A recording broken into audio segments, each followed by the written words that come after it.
Shalom, shalom, shalom bien-aimé du Seigneur, que Dieu vous bénisse. Voilà, nous nous retrouvons aujourd'hui pour dire la deuxième partie de 21 points qui t'empêchent de te marier. Voilà, nous voulons rendre grâce à Dieu pour chacun de vous. Merci de nous rejoindre. Voilà, nous sommes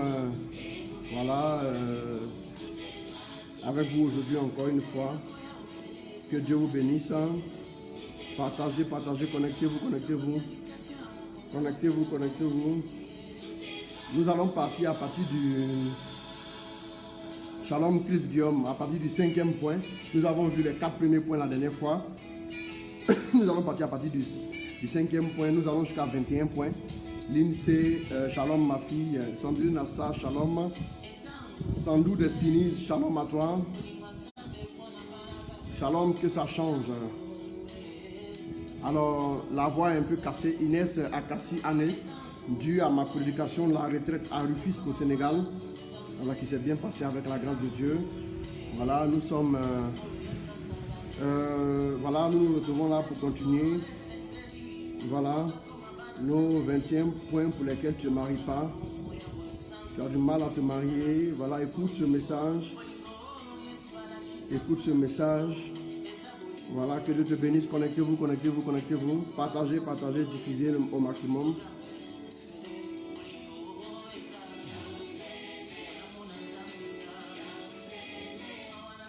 Connectez-vous. Shalom, Marie-Ange Zouzou. Voilà. Oui, merci beaucoup ma fille. Que Dieu te bénisse. Ah, merci de vous connecter. Shalom, repositionné dans les hauteurs. Shalom, Larissa Sangué, sois bénie ma fille. Voilà, merci de vous connecter.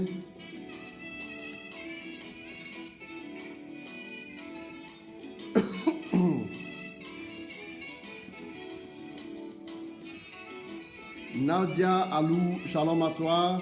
David de la victoire, shalom mon fils, que Dieu te bénisse avec puissance.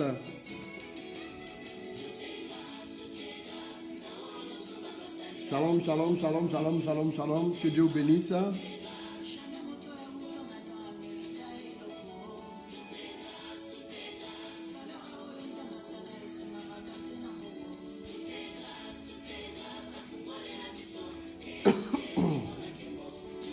Connectez-vous.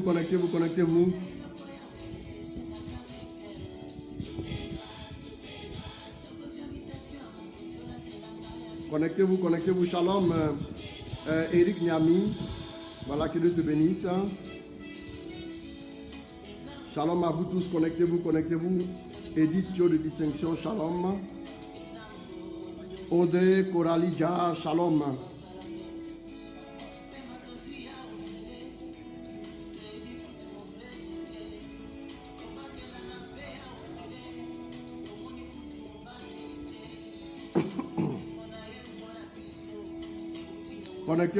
Connectez-vous. Dans un instant, nous allons partir à partir du 5e point, puisque nous avons vu les 4 premiers points la dernière fois. Shalom, Kodou, Manga, Anne-Marie, ma fille chérie, shalom à toi. Shalom à toi, Constance Manga, Yvette, ma fille bien-aimée. Shalom à toi, que Dieu te bénisse avec puissance. Voilà, merci de vous connecter. Merci de vous connecter. Que Dieu vous bénisse.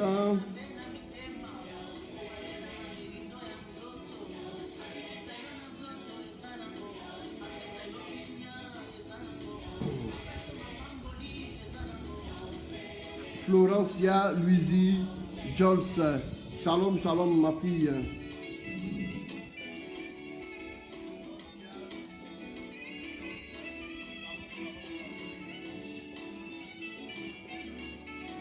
Alors connectez-vous, nous allons y aller tout de suite. Nous avons vu la dernière fois, nous avons parlé des 4 premiers points. Nous avons parlé de l'excitation à l'idée du mariage, qui était le premier point, qui t'empêche de te marier. C'est parce que depuis un certain temps, tu es un peu comme surexcité. Et quand vous voyez, quand l'excitation commence à se mettent en place en toi, ce qui se fait, c'est que tout de suite, tu vis dans la chair. Voilà, tu vis dans la chair. L'enthousiasme à vouloir forcément courir pour se marier, ça nous fait virer tout de suite dans la chair. Et tout ce qui est charnel, voilà, n'est pas fiable dans les choses, dans le discernement. Donc, on a l'excitation, nous avons vu un passage pour illustrer cela. Nous avons aussi un deuxième point, nous avons parlé du refus de marcher dans une relation avec Dieu. Véronique Ouattara, shalom. Nous avons parlé aussi du fait que beaucoup refusaient de marcher dans une relation véritable avec Dieu. Et ça faisait que, comme Dieu n'arrive pas à les stabiliser, Dieu n'arrive pas à créer avec eux, oui, cette communion véritable-là. Donc ça fait que ces personnes qui se lancent tout de suite dans des relations, après arrivent à vivre beaucoup de difficultés, de problèmes à n'en point fini. Donc Dieu a dit à son peuple, en Deutéronome 7, versets 1 à 4, que lorsqu'il rentrerait en terre promise, qu'il évite de contracter mariage avec qui? Avec les peuples qui étaient les Jébusites, les Périsites, les Hittites, et tous ceux qui ont été cités. Donc Dieu ne voulait pas que son peuple puisse contracter des mariages avec ces personnes-là. Pourquoi? Il dit que si tu donnes ton fils à leur fille, ton fils va se détourner de moi. Et si tu donnes leur fils à ta fille aussi se détournerait de moi. Pourquoi Dieu le dit? Parce que si vous n'avez pas une bonne relation avec Dieu, vous verrez que la relation que vous allez contracter avec une personne dans le but du mariage est capable de vous détourner de Dieu. Et quand cette relation vous détourne de Dieu, à partir de ce moment-là, vous n'êtes plus en de bonnes mains. Vous êtes en danger. Le danger peut arriver à n'importe quel moment. Voilà pourquoi il y a des personnes qui ne comprennent pas. Au départ, elles sont allées consacrer leurs relations même au sanctuaire marial. Et quelques temps après, c'était le chaos, la destruction, la déchéance. Pourquoi? Parce que la personne avec qui tu as commencé à marcher tout doucement t'a détaché de Dieu.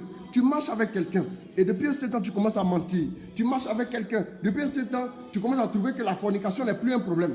Tu marches avec quelqu'un et depuis un certain temps, tu te rends compte que faire certaines choses n'est plus vraiment mauvais. Ça veut dire en réalité que le fait que tu refuses de marcher dans une bonne relation avec Dieu là, c'est ce qui va te créer des problèmes.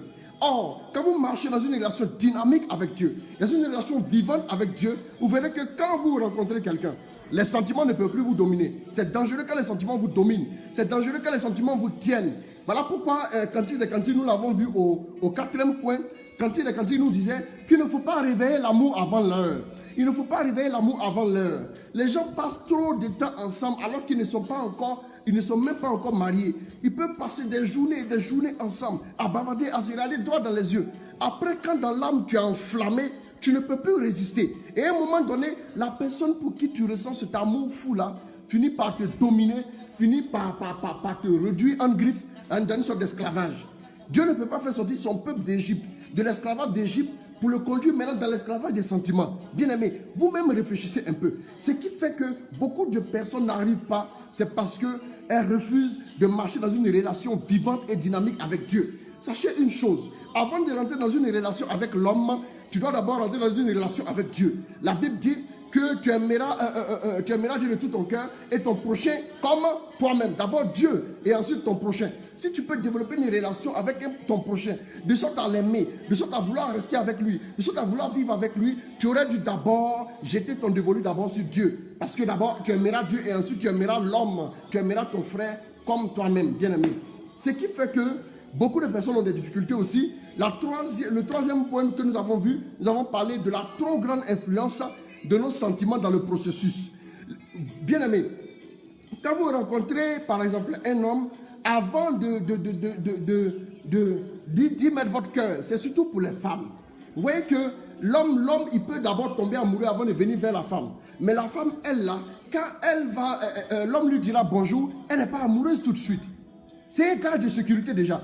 Donc avant de rentrer dans une relation amoureuse, avant de laisser tes sentiments jeter ton dévolu sur lui, il faut d'abord faire un processus de discernement. Voilà pourquoi 1 Thessaloniciens 5, verset 23 nous dit que Dieu sanctifie votre esprit, votre âme et votre corps. Les trois dimensions. D'abord, quand nous sommes en contact avec Dieu, la première des choses que Dieu fait, c'est qu'il voit d'abord notre esprit, notre âme et ensuite notre corps. Mais quand nous voulons commencer à marcher avec Dieu, nous pensons que d'abord ce sont les choses physiologiques. Voilà pourquoi la Bible dit que recherche d'abord le royaume des cieux et le reste vous sera donné. Le royaume des cieux d'abord, le spirituel d'abord, avant le matériel, avant le physique, le spirituel d'abord. Avant de dire à un homme que tu veux te marier avec lui, d'abord marie-toi avec Dieu. Avant de rentrer dans une relation, dans un homme où tu vas vouloir qu'un homme te dise la vérité, toi-même d'abord il faut être vrai dans ta relation avec Dieu. Bien aimé, il y a des standards qu'il vous faut d'abord avoir. Si vous n'avez pas ces standards-là, vous allez voir que quand vous allez entrer dans une relation avec quelqu'un, cette relation-là va finir par avoir de mauvaises bases. Quel est ton fondement? Quelle est ta base? Tu es chrétienne, tu es baptisé, tu es confirmé, tu es avec un homme, mais ça ne t'empêche pas de forniquer et après lui demander la prière. Non, ma soeur, ça ne pourra pas marcher parce que c'est le sensationnel, c'est la chair d'abord qui prime sur quoi? Sur ta relation avec Dieu. Et ça va te créer des problèmes. Ça va te créer des problèmes. Bien aimé, si tu marches avec quelqu'un, si la parole de Dieu te dit, tu dois d'abord marcher avec Dieu, tu dois craindre Dieu, tu dois vivre chaste. Bien aimé, dis à cet homme-là, je dois d'abord vivre la chasteté. S'il veut te faire un bisou, il faut dire non, attendons d'abord. Après le mariage, on aura peut-être 60 ans devant nous jusqu'aux noces de diamant pour nous faire des bisous tout le temps, pour nous faire des bisous, même dans la cuisine, dans la chambre, dans la salle de bain. On pourra faire tous les bisous qu'on voudra. On pourra faire ce qu'on a envie de faire. Je pourrais me donner à toi sans que personne ne vienne dire qu'est-ce que tu fais. Bien aimé, apprenez à faire les choses en leur temps. Vous savez, quand vous allez cueillir un fruit à un arbre, le fruit d'abord, dans sa constitution, n'est pas mauvais. Le fruit est bon. Mais si vous mangez le fruit avant maturation, si vous mangez le fruit avant qu'il soit mûr, donc mûr veut dire maturité. Bien aimé, tant que tu n'as pas de maturité en Dieu, voilà pourquoi l'Église nous donne d'abord de faire la confirmation avant de rentrer dans le mariage. S'il n'y a pas cette maturité-là dans ta relation avec Dieu, si tu mets quelqu'un, si tu es en train de remorquer, comme j'aime à le dire, tu remorques quelqu'un, c'est ça quand tu es dans une relation qui n'est pas vraiment bénie par Dieu, tu es en train de remorquer quelqu'un. Ce remorquage-là va te créer des problèmes, bien aimé. Écoute, il faut d'abord vivre une vie chrétienne mûre, mature, généreuse, une vie chrétienne établie et solide. À partir de ce moment-là, tu verras que quand tu vas entrer dans une relation avec quelqu'un, ça sera stable. Si un homme te dit je te quitte parce que tu places Dieu avant moi, dis-lui, eh bien, je ne te permets même pas d'être le numéro 2 de Dieu. Toi, tu ne peux pas être le numéro 2 de Dieu. J'aime Dieu d'abord, un. Et puis toi, tu es très loin là-bas. Il ne peut pas. Si quelqu'un veut t'empêcher de marcher avec Dieu, si un homme te dit je t'aime, donc écoute, arrête ton affaire d'église là, arrête ton affaire de veille de prière là, il faut lui dire c'est toi-même que je vais arrêter. C'est toi-même que je vais arrêter avec tous les compliments et je vais te donner ton transport et tu vas me quitter. Bien aimé, ne vous laissez pas distraire. Qui vous a dit que le mariage que quelqu'un vous promet là, c'est votre bonheur qui est là? Bien aimé, laissez-moi vous dire. Le mariage sans Dieu, vous ne verrez pas le bonheur. C'est le mariage que vous établissez sur Dieu. Il y a des mariages chaotiques. J'ai échangé avec un prêtre il y a quelques années qui me parlait des cas de divorce qui impliquent des chrétiens qui sont au tribunal du plateau. Des mariages religieux, s'il vous plaît. Ces mariages religieux-là, il a parlé de 30 000 cas de divorce. Bien aimé, pourquoi? C'est parce que les gens laissent trop les sentiments prendre le dessus. Le troisième point, c'est la trop grande influence de nos sentiments dans le processus. Bien aimé, le quatrième point que nous avons vu, c'est l'aveuglement par rapport à la réalité. Bien aimé, vous allez voir une jeune fille qui sort avec un jeune homme qui ne fout rien de sa vie, qui ne fait absolument rien, mais elle se dit simplement amoureuse de lui. C'est-à-dire, et finalement, ce sentimentalisme qu'on a vu plus haut, au troisième point, en fait de compte, au quatrième point, se réalise en faisant quoi? Ce sentimentalisme se réalise en aveuglant cette personne-là. Les sentiments, Paul en parle même en Éphésiens 4, à partir du verset 17. On ne va pas lire, mais je vais vous dire une chose. Vous savez que quand les sentiments vous enflamment, vous voyez la fièvre en fait. La fièvre. Quand quelqu'un est fiévreux, quand quelqu'un fait 40 degrés, vous êtes forcément dans un contexte d'urgence. Même quand vous arrivez à l'hôpital, on le prend avant les autres patients qui sont assis tranquilles. Pourquoi? Parce qu'il fait la fièvre. Quand les sentiments vous enflamment l'âme, c'est une fièvre que vous ressentez dans votre âme. Voilà pourquoi les jeunes gens et les jeunes filles autres, quand les parents parlent, pendant l'adolescence par exemple, ils ne veulent pas écouter les parents parce qu'ils pensent que ceux-là c'est vieux jeu là. Ceux-là ils connaissent quoi? Mais vous n'avez pas remarqué que nos parents, moi mes parents sont mariés en 1966. Mon père, il nous a quittés en 2017, père à son âme, mais ils se sont mariés en 1966. En 2017, ils avaient 51 ans de mariage. Mon père et ma mère, bien aimés. Mais on ne les a jamais vus se faire des bisous.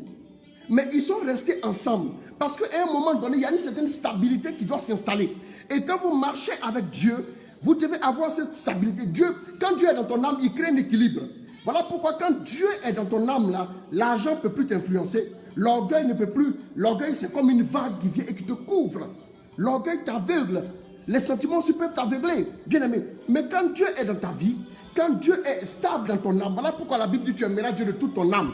Dans l'âme, vous avez quoi? Dans l'âme, vous avez les émotions. Dans l'âme, vous avez les sentiments. Pourquoi la Bible dit d'aimer Dieu de toute son âme? Or, c'est dans l'âme on trouve les sentiments, on trouve les émotions, on trouve la volonté et tout ça, et les pensées aussi. Quand vous aimez Dieu de toutes vos pensées, de toutes vos émotions, de tous vos sentiments, quand vous aimez Dieu vraiment, quand vous commencez à aimer un homme, Dieu, la présence de Dieu crée l'équilibre. L'amour que vous avez pour Dieu là, crée l'équilibre.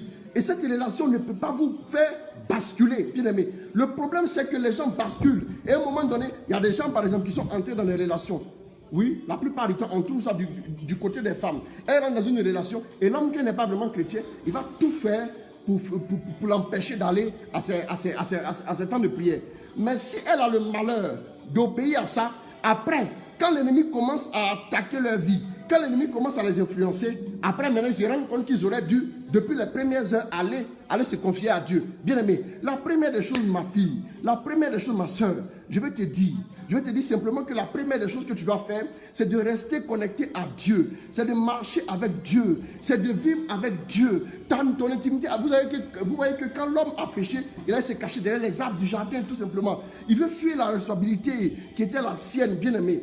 Le cinquième point, maintenant, aujourd'hui, que nous voyons, qui t'empêche de te marier, bien aimé, tiens-toi bien, rapidement. Le cinquième point, donnez-moi le temps, s'il vous plaît.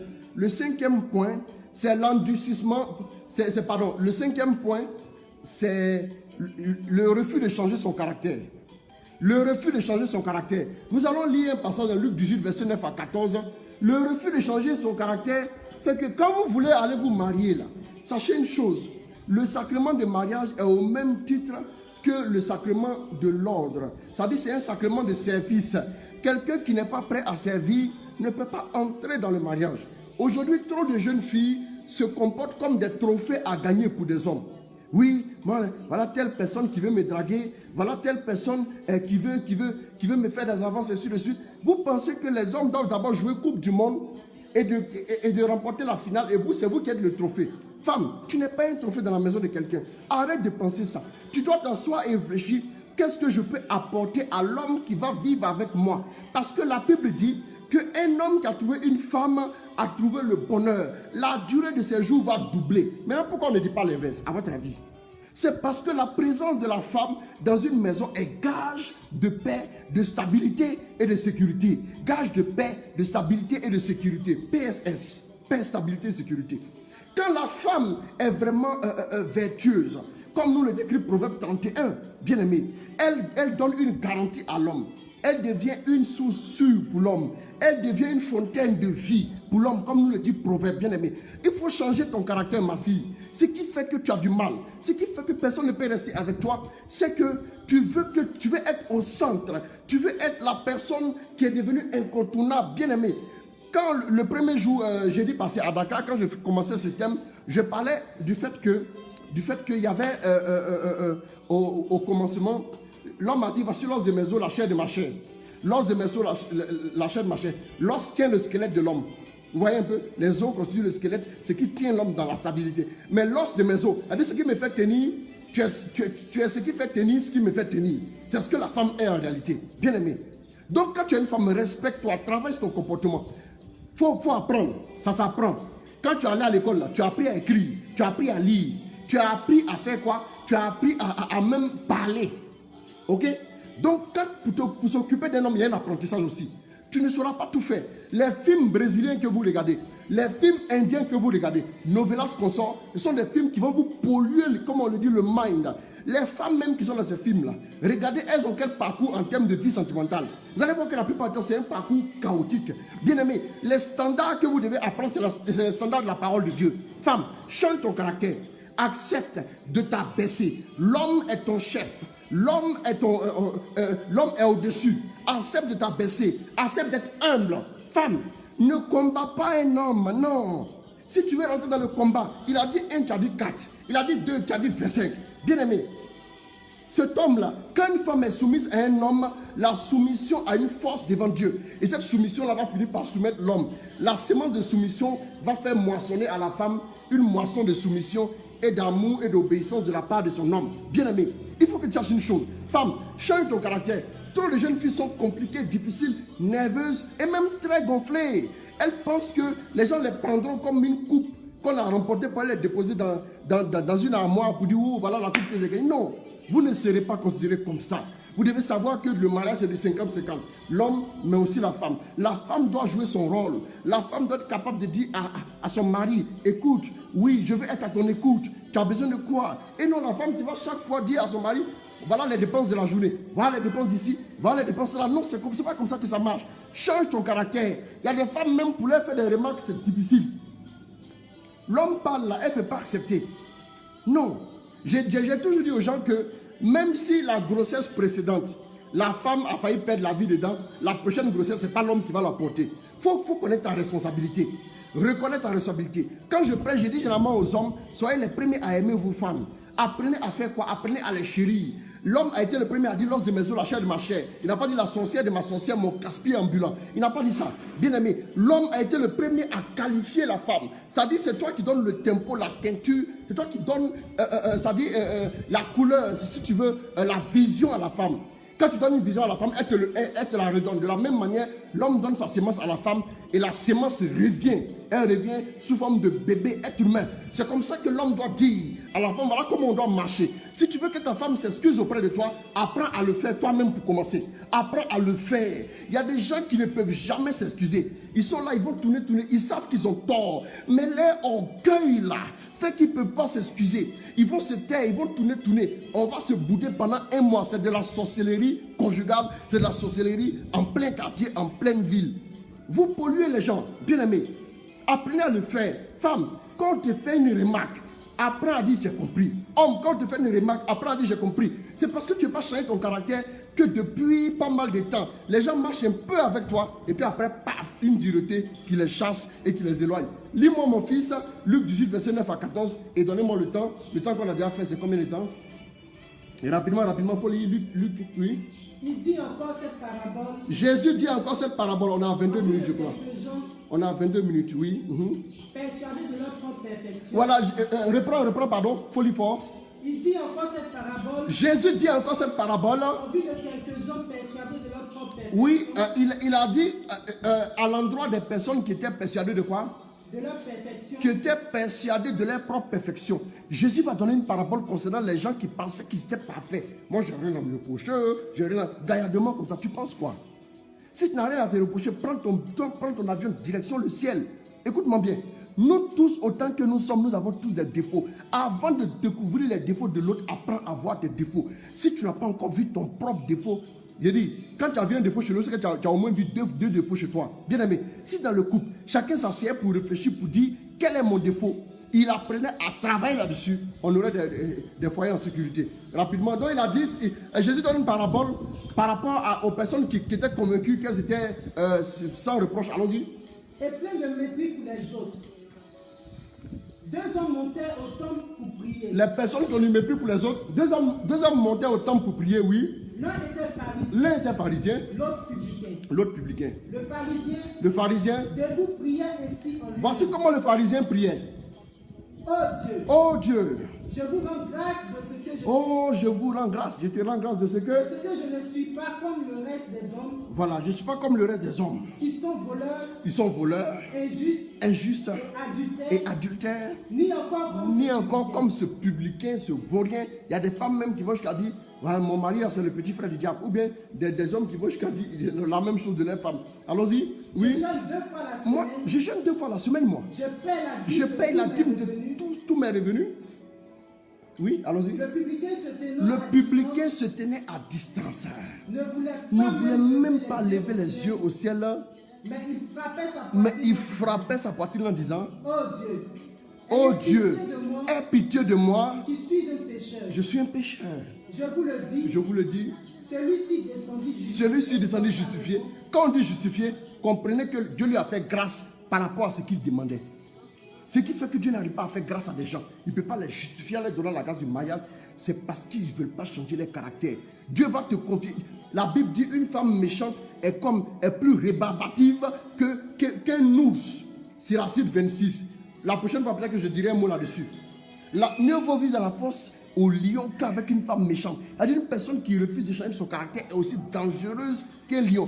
Est-ce que Dieu va te prendre alors que tu dis Seigneur, garde-moi? Le lion de la tribu de Juda va te garder. Dieu va te protéger pour te prendre, pour te mettre entre les mains d'une lionne ou bien un lion. Dieu ne le fera pas. Change ton caractère, femme. Frère, change aussi ton caractère. Tu mens trop. Tu as dit ton mensonge que tu es capable de libérer à la minute est effarant. C'est dangereux, bien aimé.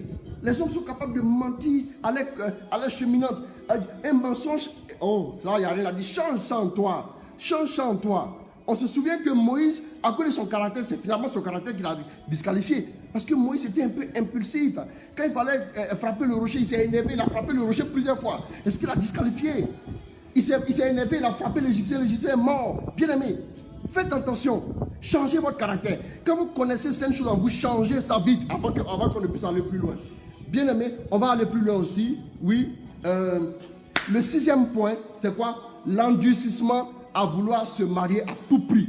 L'endurcissement à vouloir se marier à tout prix. Des gens veulent entrer dans une relation. Vous sentez que ça ne va pas.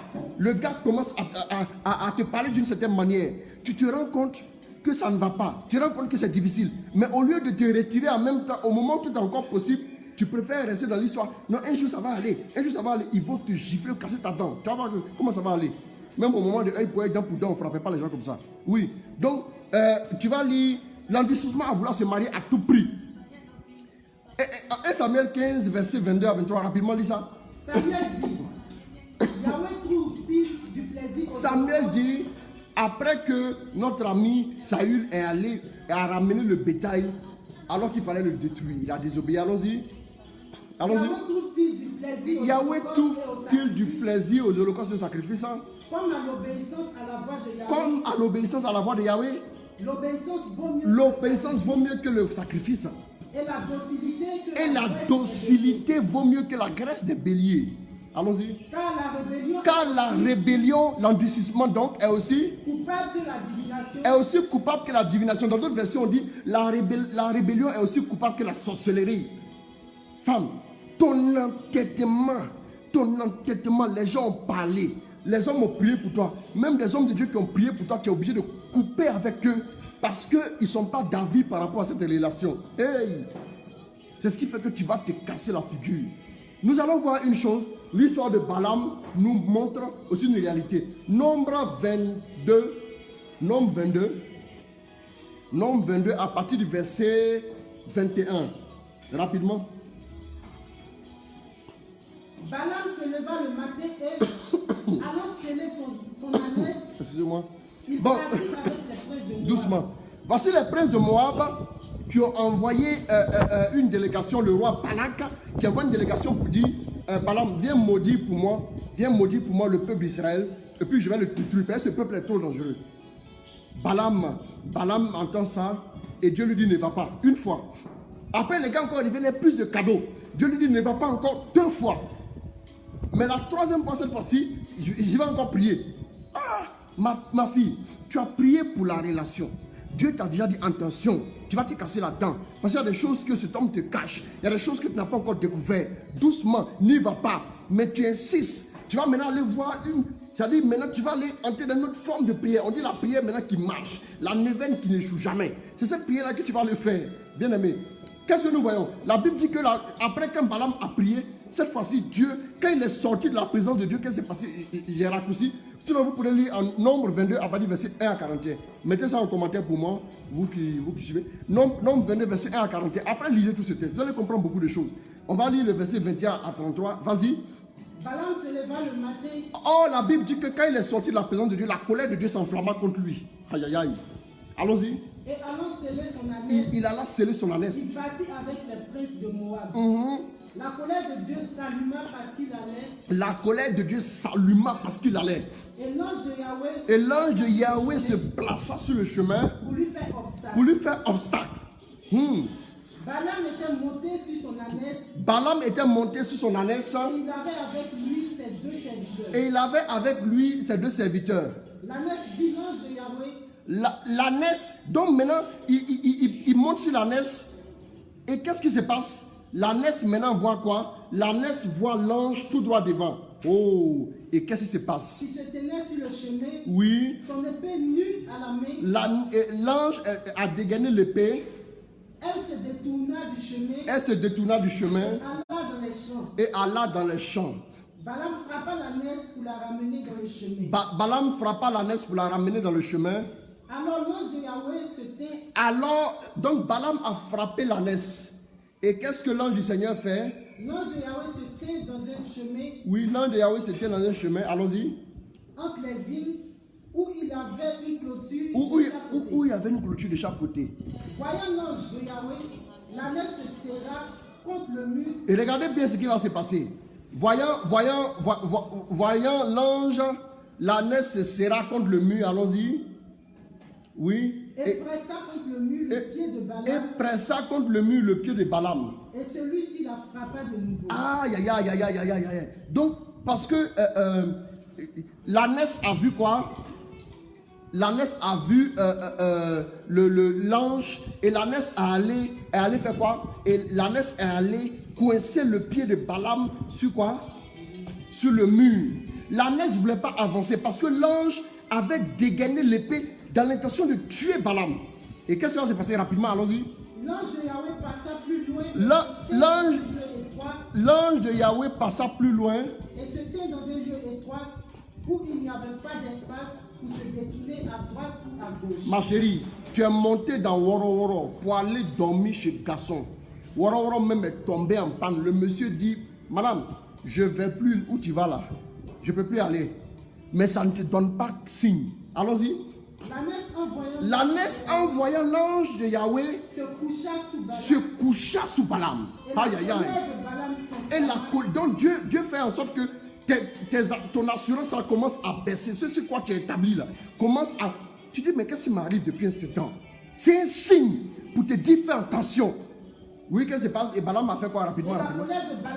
Oh, la colère de Balaam. Dieu s'est déjà fâché. Toi, Balaam, il a frappé l'ânesse encore. Allons-y. Yahweh ouvrit la bouche de l'ânesse. C'est Dieu allé jusqu'à ouvrir la bouche de l'ânesse. Elle dit à Balaam. L'ânesse dit à Balaam. Que t'ai-je fait? Que t'ai-je fait? Que tu m'as frappé. Mais tu me frappes, ça fait 3 fois que tu me frappes. Allons-y. Balaam répondit à l'ânesse. Attention à l'endurcissement, mon ami. Balaam répondit à l'ânesse. C'est parce que tu t'es joué. C'est parce que tu t'es joué de moi. Si j'avais une maintenant, Balaam, c'est pas Balaam même. Si c'est pas Balaam lui-même. Et puis ce qui est bizarre, lisez bien le passage. La Bible va dire que la Bible dit que Balaam, l'homme aux yeux ouverts. Ça dit Balaam voit clair dans le spirituel. Non, mais comment Balaam fait pour ne pas voir l'ange? C'est parce que quand tu es dans l'endurcissement, tu deviens aveugle. Tu n'es plus capable de voir le danger. Voilà pourquoi Dieu a obligé de t'empêcher par des obstacles. Voilà les obstacles qui sont là. Mais toi-même, Balaam, l'ange ouvre la bouche l'ânesse ouvre la bouche pour te parler. Toi-même, ça ne t'amène pas à te poser des questions. Qu'est-ce que tu as? Allons-y. Si j'avais une épée dans la main, je te tuerais à l'instant sur le coup. L'ânesse dit à Balaam. Ne suis-je pas ton ânesse? Est-ce que moi je ne suis pas ton ânesse? Que tu as toujours monté? Est-ce que je n'ai pas toujours monté? Est-ce que chaque fois quand tu te lèves là, quand tu te lèves, tu me montes, est-ce que je ne le fais pas avec toi? Il faut te poser des questions. Allons-y. Ai-je l'habitude de monter jusqu'à présent? Ai-je l'habitude d'agir ainsi envers toi? Ai-je l'habitude d'agir comme ça avec toi? Allons-y. Et il répondit non. Et il répondit non. Yahweh ouvrit les yeux de Balaam. Balaam, l'homme aux yeux ouverts, ses yeux sont fermés maintenant. C'est l'entêtement, l'endurcissement là, qui a fermé ses yeux. Et Yahweh ouvrit les yeux de qui? De Balaam, oui. Et Balaam vit l'ange de Yahweh qui se tenait sur le chemin. Et Balaam vit l'ange de Yahweh qui se tenait sur le chemin. Son épée dégainée. Et il s'inclina et se prosterna sur son visage. Rapidement, accélère. On va passer à l'autre point. L'ange de Yahweh dit: Pourquoi as-tu frappé ton ânesse par 3 fois? Voici, je suis sorti pour te faire obstacle. Voici, je suis sorti pour te faire obstacle. Car à mes yeux, le chemin que tu suis te mène à la ruine. Car à mes yeux, le chemin que tu suis te mène à la ruine. Bien-aimé, Attention au chemin que tu es en train de suivre. Le chemin des sentiments. Le chemin des sentiments, fais attention. Voilà pourquoi l'ange sort pour te bloquer la route. Quand je suis sorti, oui, allons-y, quand le chemin. L'ânesse m'a vu. Et elle s'est détournée devant moi. Même Anès, écoutez-moi bien, même Anès voit plus clair qu'un enfant de Dieu endurci. Voilà pourquoi même ton chien à la maison, là, souvent qu'il est en train d'aboyer, il ne faut pas lui dire arrête ça. Il sait pourquoi il est en train d'aboyer. C'est ton compagnon, non? Allons-y. Si elle ne s'était pas détournée de moi, si l'ânesse ne s'est pas détournée de moi, c'est l'ange qui parle. Je t'aurais tué. Toi et je lui aurais laissé. Je t'aurais tué, toi l'homme. Et puis j'allais laisser Anne se promener. Regardez. Balaam dit à l'ange de Yahweh. Fais attention à l'endurcissement. Bien aimé, vous voyez que dans les relations, quand il y a la fornication, souvent l'endurcissement vient facilement. Faites attention. Si tu marches avec quelqu'un et puis il veut te coincer dans le noir, tu n'as pas faut crier.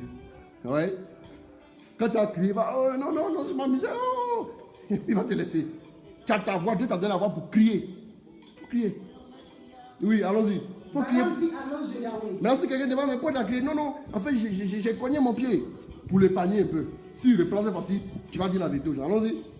J'ai péché car je ne savais pas. J'ai péché car je ne savais pas. Que tu te tenais devant moi sur le chemin. Balaam, faut arrêter pour toi là. Numéro 7. Allons-y. Numéro 7. Le point numéro 7. L'immaturité spirituelle. Ce qui fait que beaucoup n'arrivent pas à entrer dans la grâce du mariage. C'est l'immaturité spirituelle.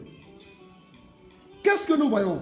On va prendre Galates 4, versets 1 à 3. Rapidement, folie. Et puis Ecclésiaste 10, versets 16 à 17. Or, je dis ceci. Aussi longtemps que l'héritier est enfant. Or, je dis aussi longtemps que l'héritier est enfant. Il ne diffère en rien. Il ne diffère en rien d'un esclave. Quoi qu'il soit le maître de tout. Mais il est soumis à des tuteurs. Et à des curateurs. Et à des régisseurs. Jusqu'au temps marqué par son père. De même, quand nous étions enfants, nous étions sous l'esclavage des rudiments du monde. Bon, donc Paul dit que aussi longtemps que l'héritier est enfant, son bien est confié à un intendant spirituel. Un intendant. Ton héritage de mariage là, tu ne peux pas prendre ça parce que tu es immature. Parce que tu es toujours encore dans les petites choses. Ce qui montre que tu es immature. L'enfant, quand vous marchez avec lui, l'enfant regarde à droite, il regarde à gauche. Maman, je veux jus. Maman, je veux bonbon. L'enfant n'est pas stable, focalisé sur son but. Vous n'arrivez pas à vous concentrer sur Dieu, sur votre but. Vous êtes toujours en train de tourner ici, ici, ici, j'ai vu ça ici. Non, arrêtez. Mûrissez dans votre manière de marcher avec Dieu. Marchez avec Dieu dans une maturité. L'immaturité spirituelle. Ecclésiaste 10, verset 16 à 17. Écoutez bien ce passage. Mettez-moi ça en commentaire. Ecclésiaste 10, verset 16. Malheur à toi. Pays dont le roi est un enfant. Pays dont le roi est un enfant. Et dont les princes mangent tous les matins. Malheur à toi, pays dont le roi est un enfant. Bien aimé, toi-même, tu es comme un pays. Regardez, j'avais dit ici la dernière fois que les trois dimensions de l'homme, l'esprit, l'âme et le corps, c'est comme les trois catégories de personnes dans une maison. Nous avons quoi? Les parents qui constituent, on va dire l'esprit, et Ecclésiaste, E2CC là, c'est pas Ecclésiaste, au moins C, 2C puis L. Donc, l'esprit constitue les parents, l'âme constitue quoi? L'âme constitue les enfants. Voilà pourquoi l'âme fait beaucoup de caprices. J'ai envie de dormir, j'ai pas envie de jeûner, j'ai pas envie de parler, j'ai pas envie de rire avec les gens. Ce sont les enfants dans la maison. Les enfants souvent ils riaient tout à l'heure et puis ils n'ont plus envie d'aller à l'école. Les enfants sont comme ça. Les enfants sont comme ça. Les enfants c'est comme ça qu'ils sont. Donc l'âme, ce sont les enfants et le corps, ce sont les serviteurs et les servantes. Vous voyez? Donc la Bible dit, malheur à toi pays dont le souverain, dont le roi est un enfant, et dont les princes mangent le matin. Heureux es-tu, pays dont le roi est de fils de souche sûre, et dont les princes mangent autant convenable. C'est l'une des raisons pour laquelle personne ne peut se marier. Certaines personnes ne peuvent se marier, c'est l'immaturité. Vous n'allez jamais autoriser votre enfant de 10 ans à se marier. Vous n'allez jamais autoriser votre enfant de 10 ans à se marier. Vous n'allez jamais le faire. Pourquoi? Vous n'allez jamais autoriser l'enfant à se marier parce qu'il est encore immature. Il ne peut pas gérer un foyer. Il ne peut pas gérer lui-même ses émotions et puis gérer un foyer et puis gérer sa vie. Bien aimé, tu ne peux même pas encore gérer ta vie spirituelle. Tu vas aller prendre des gens autour de toi. Tu ne peux pas y arriver. Sois mature spirituellement. Commence à construire une certaine maturité dans ta vie spirituelle. Bien aimé, la maturité vient aussi avec la collaboration avec l'Esprit. Voilà pourquoi Jésus a dit, c'est mieux pour vous que je m'en aille. Si le papa, le paraclet ne vient pas. C'est le Saint-Esprit qui va t'aider. 8e point, je vais m'arrêter au 8e point. 8e point, l'immaturité émotionnelle ou sentimentale. Notez ça, l'immaturité émotionnelle ou sentimentale. L'immaturité émotionnelle ou sentimentale. Bien aimé, pourquoi l'immaturité émotionnelle et sentimentale? Je vais donner 3 points qui caractérisent quelqu'un qui est immature émotionnellement et sentimentalement. Je donne les 3 points tout de suite et je m'arrête là. Je vais commenter encore davantage. Regarde la partie où on parle de la jalousie. Le passage qui est donné en cantique là. Regarde la partie où on parle de la jalousie. Où on parle de la jalousie. Dès que tu trouves ça, tu lèves la main, tu me fais signe. L'immaturité émotionnelle et sentimentale. Ok, un instant. L'immaturité émotionnelle et sentimentale se traduit par quoi? Par la jalousie maladive. C'est quelqu'un qui est immature. Il a grandi en âge, mais ses émotions sont restées les émotions d'un enfant. Vous allez voir qu'un enfant, par exemple, quand vous le éloignez de lui, l'enfant commence à s'inquiéter, à angoisser. L'enfant commence même à pleurer quand sa mère le laisse. Voilà comme ça des adultes qui sont dans une relation. Mais quand l'autre, par exemple, ne décroche pas son téléphone, l'autre commence automatiquement à paniquer. À paniquer automatiquement. Bien aimé, qu'est-ce qui se passe? Qu'est-ce qui se passe? C'est l'immaturité qui fait ça. L'immaturité émotionnelle et sentimentale se traduit par la peur noire. La jalousie maladive traduit généralement la peur noire de perdre l'autre ou de tout perdre. C'est une peur qui est obsessionnelle. Et cette peur a fait que la personne, perdant ses moyens, commence à réagir comme sur la défensive. Et ça va. Non, tu es dans une relation, tu n'es pas encore marié, tu l'as appelé à 22h, il ne décroche pas. Tu es obligé de prendre une voiture la nuit là pour sortir pour aller voir. Est-ce que vous savez que dans un pays au Zimbabwe ou en Ouganda, il y a une femme, son mari a fait un accident, en février, il est décédé. Le corps du mari à la morgue, 3 semaines à la morgue là. La femme est en train de chercher les preuves, toujours encore, après qu'il soit mort, les preuves de l'infidélité de l'homme. Elle a pris le portable de l'homme, elle est allée voir les morguiers pour leur dire qu'elle a besoin d'entrer pour voir le corps. Qu'elle rentre pour voir le corps, elle a pris le doigt de son défunt mari là, pour déverrouiller son téléphone, pour regarder dedans s'il n'y a pas de message avec une autre fille. Bien aimé, ça c'est de l'immaturité. C'est de l'immaturité. Parce que ce que vous ne savez pas, la jalousie maladive là, tellement elle est possessive et maladive, cette jalousie là fait que la personne qui vit ça a peur, tellement peur qu'elle est capable même d'appeler le patron de son chéri ou bien le patron de sa chérie pour le menacer parce qu'il y a un dossier par exemple qui a fait que les choses ont tardé. Ils sont capables même de dire à la femme démissionne à cause de la jalousie.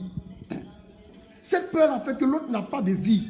Tu es en train d'emprisonner l'autre. La jalousie maladive. Et ensuite, on a le caractère maintenant. La deuxième chose qui caractérise l'immaturité émotionnelle, c'est le caractère possessif. On veut que tout tourne autour de nous. Nous, dans la relation. Tout doit tourner autour de nous. Tout ce que la personne doit faire. Tant que ce n'est pas ce que je voulais, je me fâche. Tant que la personne n'a pas fait ce que je veux, non. Quand la personne doit sortir, il faut que d'abord ça soit ce que toi tu veux que la personne fasse. C'est-à-dire la personne commence à vivre sous un joug. C'est ce qui caractérise la deuxième caractéristique de quoi? De l'immaturité. L'immaturité fait qu'on veut toujours rester là. Non, il faut que la personne soit à mes côtés. Ici, le caractère possessif, c'est une sorte d'insécurité que la personne ressent. Une insécurité qu'on ne peut pas définir. Ce n'est pas que autour là, il y a des personnes de mauvaise intention. Elles sont là pour le numéro de toutes les collaboratrices de son homme ou bien de tous les collaborateurs de sa chérie et commencer à les épier, à aller sur les Facebook pour voir les publications, pour voir avec qui ces personnes s'affichent et pour checker des choses. Tout ça. Ah, la dernière fois, j'ai vu que mon mari l'a appelé, c'est pourquoi. Pas prendre le numéro. C'est l'insécurité. La personne, c'est ça. Cette peur-là est en elle. Cette peur-là est en elle. La peur n'est pas dehors. La peur ne vient pas des autres. La peur est en nous. Voilà pourquoi veille sur ton cœur. Et la troisième caractéristique, j'aimerais dire ça comme ça avec l'expression, une expression propre à moi, c'est que j'appelle l'hypersusceptibilité. L'hypersusceptibilité caractérise aussi une immaturité émotionnelle. C'est dû à quoi? C'est la trop grande sensibilité à se sentir facilement offensé. N'importe quelle petite chose t'offense. C'est un signe de l'immaturité. On parle un peu, oui, le monsieur t'a pas fait un compliment parce que tu viens du salon, tu viens du salon de coiffure, tu n'as pas reçu un petit compliment là. Automatiquement, tu l'attends, il va me trouver ici. Lui là, il va me trouver ici. Il ne m'a même pas fait mon bisou avant de partir. Il est arrivé, il ne m'a même pas regardé, sa mine était serrée comme ça.